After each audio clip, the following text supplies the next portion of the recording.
So right now I unlock my phone either by swiping up and then not letting it see my face and then I enter a passcode, or I'll swipe up, let it see my face, then it unlocks the phone, and that's using Face ID. If you want to delete that Face ID component, so you have to use the PIN code to unlock your phone, this is how you do it. Tap into the settings, make sure you're on the main settings page, scroll down until you see Face ID and passcode, tap on that to open it, then enter your passcode, then scroll down a little bit. Right here you see the option to reset Face ID. It's a little grayed out because my stolen device protection is turned on. If I scroll down a little bit further, you see right here, stolen device protection is on. I can turn this off, and then requires Face ID to do that.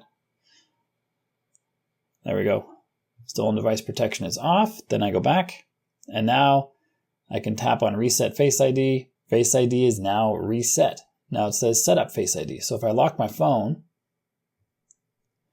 and I swipe up and look at it, there's not even a delay.